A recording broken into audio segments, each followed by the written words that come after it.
Hey everyone, welcome to the deep dive. You're here because, let's face it, the crypto world, it's a lot to keep up with. It really is. Especially if you're trying to figure out, which cryptocurrencies are actually worth paying attention to in 2024, 2025. Absolutely. So we've done the digging for you, going through analyses, discussions, even a question posted on Narrowland, which I thought was really interesting. Yeah, it gives you a real feel for what people are thinking. Yeah, exactly. So even with all these exciting new crypto projects, it's still the big players dominating the headlines. It's like trying to break into an exclusive club, right? Tough to outshine the veterans. Yeah, like Bitcoin and Ethereum. They're still holding strong at the top. Absolutely. Especially Bitcoin. After that halving event back in April that really shook things up. Okay, for our listeners who aren't familiar with halving, can you break that down a bit? Yeah, so imagine Bitcoin, like a gold mine every 4 years or so. The amount of gold you can mine gets cut in half. Makes sense. That's essentially what halving is. It reduces the amount of new Bitcoin entering circulation. So it becomes more scarce. Exactly. And you know what they say about scarce resources? They become more valuable. Like that limited edition sneaker everyone suddenly got a hat. Exactly. And on top of that, we've got all the buzz around Bitcoin ETFs. ETFs being... Imagine them like baskets of assets. So a Bitcoin ETF holds a large amount of Bitcoin, making it easier and more appealing for institutional investors to get in on the action. So like major investment firms, they can dip their toes in the water without having to buy a whole Bitcoin. Precisely. It lowers the barrier to entry, which could really drive up demand. And a few of our sources mentioned that Ethereum ETFs might be on the horizon as well. Could we see a repeat of the Bitcoin scenario? It's early days, but the possibility is definitely generating a lot of buzz.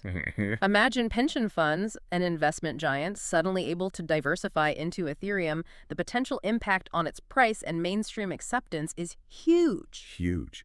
And speaking of Ethereum, it's going through this major transformation with Ethereum 2.0, including this thing called sharding. Right. I'll admit, it sounds a bit like something out of a sci-fi movie. What is sharding? So think of it this way. Imagine trying to fit everyone in Times Square onto a single bus. Okay. It's crowded, slow, and expensive.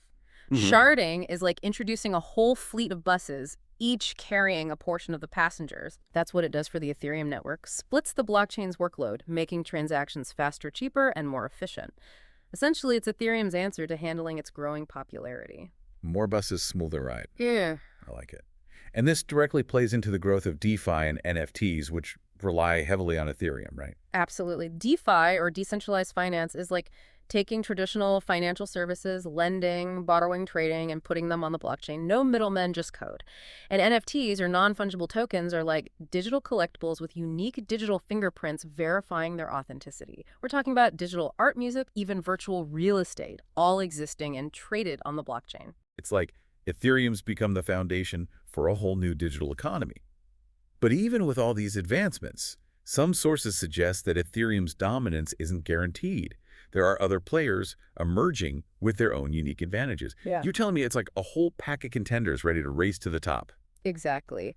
And our deep dive uncovered a bunch of projects worth watching, but a few really stood out. Yeah, they really did. Yeah. And some of them are tackling these like classic crypto growing pains head on. Right. Like take Binance Coin BNB, for example. Okay. It's more than just another token on an exchange. It's like the fuel keeping a whole ecosystem of crypto services running. Yeah, and this whole coin burning strategy really caught my eye. Yeah, it's an interesting one. Imagine you have a limited edition comic book, and every few months, Binance buys up copies of that comic book and burns them gone forever. What happens to the value of the remaining comics? It goes up there more rare. Exactly. That's essentially what Binance is doing with BNB, reducing the supply to potentially increase its value. Bold move. I gotta respect it. And speaking of bold moves, there's Solana. Solana, yeah. Our sources highlighted their speed and low transaction fees as like major draws for developers. It's like the difference between taking a cross-country road trip versus hopping on a high-speed train, right? Especially compared to Ethereum, where those gas fees can really add up. Exactly. Solana is tackling those high fees head-on, making transactions faster and cheaper, which is crucial for wider adoption. For sure. And then we have Cardano. They're taking a different approach, much more deliberate. Methodical, you could say. They're all about building a solid foundation, even if it takes a bit longer. Yeah, it's like the tortoise versus the hare. And we all know who won that race. True. But then you have Polkadot trying to solve a completely different problem, getting different blockchains to talk to each other. Right now, most blockchains are like separate islands. right? Each with their own language and customs. Makes sense. Polkadot wants to build the bridges to connect them, allowing them to exchange information and value seamlessly. Ambitious. Mm, But if they can pull it off, it could be huge. So it's less about being the biggest fish in the sea and more about creating a whole interconnected ocean. exactly. Now, while these projects are definitely grabbing headlines, our research also led us to some lesser-known players that are quietly making waves. All right, so we've talked about the big names, the up-and-comers. But what about those cryptocurrencies that might be flying under the radar? The hidden gems with the potential to really shake things up. Exactly. And one we definitely can't ignore is Ripple XRP. It's been caught in that legal battle, and everyone's waiting to see what happens. It's the big question mark, isn't it? A win for Ripple could be huge. Right, because XRP is already being used for cross-border payments. Exactly. Instead of those old clunky systems banks use now, they could be moving money globally with Ripple. Wow. But an unfavorable outcome could really set them back. Absolutely. It's a nail-biter for sure. Okay, so moving on to something a bit faster. Avalanche has been getting a lot of attention for its speed and low transaction costs. Sounds like they're gunning for Ethereum. Well, not necessarily a replacement, but definitely a strong contender. Remember those scaling challenges we talked about with Ethereum? Yeah. Avalanche is designed to address those head-on with its unique technology. So it's like offering a high-speed alternative while everyone else is stuck in traffic. Exactly. And this efficiency is attracting developers and users who are looking for a faster, cheaper, and more reliable blockchain platform. And then there's Chainlink tackling a whole other issue, the Oracle problem. Okay, that one sounds a bit complicated. It's actually pretty straightforward. Think of smart contracts on the blockchain. They need information from the real world to work, right? Things like stock prices, weather data, even election results. Makes sense. Chainlink acts like a bridge, securely feeding that real-world data into the blockchain so those smart contracts can function properly. Ah, so it's like giving those smart contracts a direct line to what's happening in the real world. Precisely.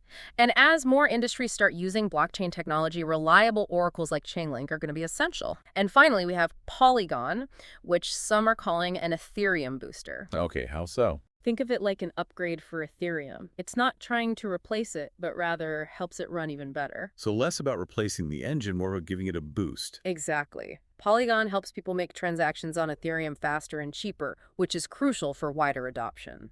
So yeah, we've covered a lot of ground today, from the heavy hitters to those hidden gems with so much potential. It's been a wild ride and a lot to process. But it's important to remember this isn't financial advice. Do your own research, understand the risks, and never invest more than you can afford to lose.